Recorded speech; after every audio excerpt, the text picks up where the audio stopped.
What's happening, everyone? I hope you're all keeping the very best. Welcome back to another video. So in today's video I'm going to be reacting to John Bernthal's video on toxic masculinity. This has just been a recent video that's uploaded to YouTube. I wanted to give my opinion on it. I want to react to the video and just anything he's saying in this video. Does it resonate with sort of my opinions and my thoughts as well? So let's get into the video.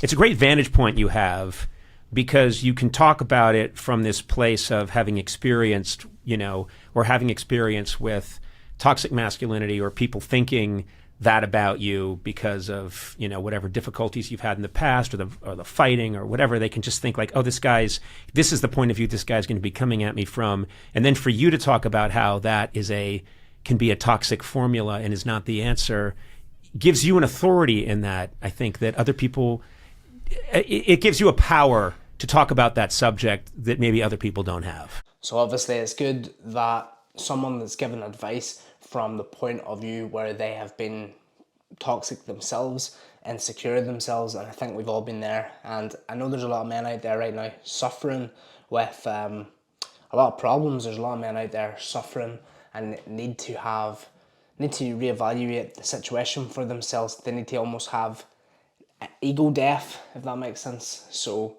this here topic is really important for a lot of men out there that are in that situation. I know that I'm a father, and I'm a father of two boys. I know the kind of models of masculinity that I want them to see.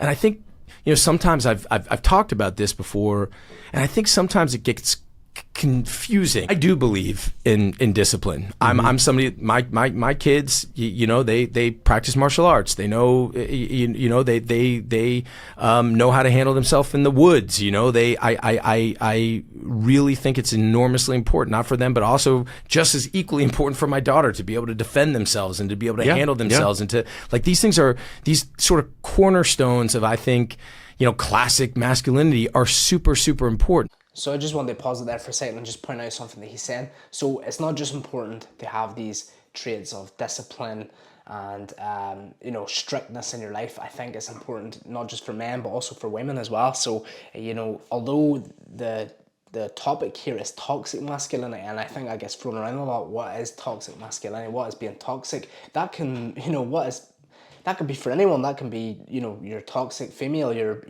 there's toxic people. I think that's a key point here.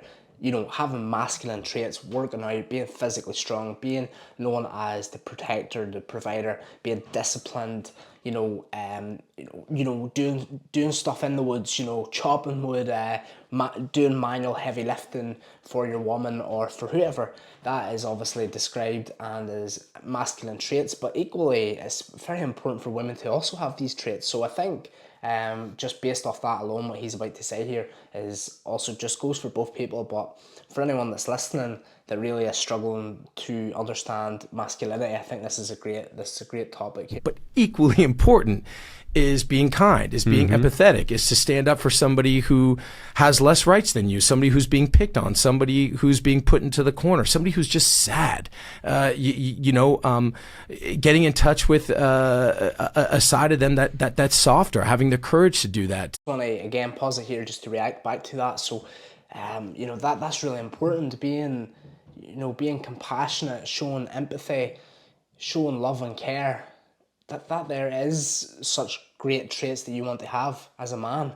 And I think that's where this toxic masculinity gets thrown around. These toxic traits is the fact that it's just being hardened and being that, you're not allowed to show emotions, you're not allowed to be loving, caring, and maybe more soft-natured, because that is not toxic, or that's not masculine. I do think that's ridiculous, to be honest with you. I don't think that makes you any less of a man. I don't think that's any less masculine.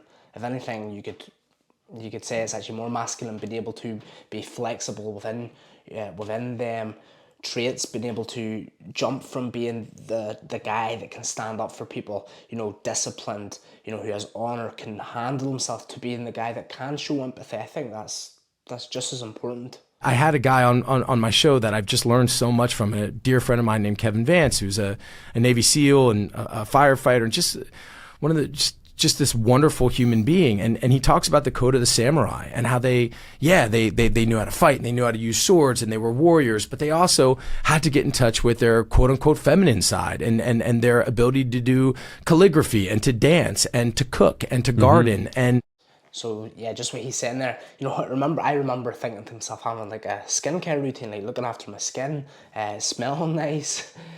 These things would be not masculine. Like I do think that's crazy. A lot of people might disagree with that, but I think, like, you know, to a certain degree, these things are really important to tap into, to, you know, like he said, quote unquote, the, you know, more feminine side of things is, you know, dance, these kind of things. How aren't these masculine? I don't think that defies you if you do have them things, if you are interested in them things. I don't think that's anything to do with it, if I'm being honest myself. That these things are all equally important and to be well-rounded. But again, when it's confused with being hardened or being picking on somebody or again saying it's my way or the highway, to me that reeks of such fear and such insecurity. Yeah. So like what he's saying, you know, that's toxic. That, you know, showing that you have to be hardened or it's my way or the highway, just like he says, you know, that's never going to be a good solution for anyone. That's never going to be a good trait for anyone, because you're not going to be wanting to be around someone like that there. You know, how are you ever going to connect with all that person? But what's fantastic about this video is the fact that he is a high renowned person. He's well respected. You know, he is a father of three actually. He's got a daughter as well. I think it's really important that there is more role models like this, talking about masculinity, positive masculinity, talking about not being toxic. And again, if you're listening to this here, that goes just as much for women as it does for men. There's so many toxic women out there, but there's so many toxic men out there, and then this word gets thrown around. You get labelled to these negative traits. And, you know, I think a big part of masculinity is being able to evolve, is being flexible, and it's being the best person that you can be. And I think that's so important. You know, if you want to be the best man that you can be, if you want to show masculine traits, my opinion, work out, get physically strong. I would take up martial arts for self-defense, but not only just for self-defense, I would take it also up so that you can learn how to control your emotions, control your anger, control your aggression. You know, you don't have to be this hardened person where you're cold-hearted. You can show empathy. If you feel emotional where you need to cry, that's 100%. There's nothing wrong with that. I don't think that defies you. I don't think that you're any less of a man. If anything, again, I think you're showing that you're a true man. You're not insecure, and I think that's a fantastic thing. You know, wanting to be better. I think we've all been in a situation where we've been insecure and we've done things and we've said things that we're not happy about. But being able to be better than that is very masculine, and it's a good trait for anyone. So thank you so much for watching. Basically, that's the end of the video, but I just wanted to make my reaction to it, and I hope you enjoyed the video. I'll talk to you soon.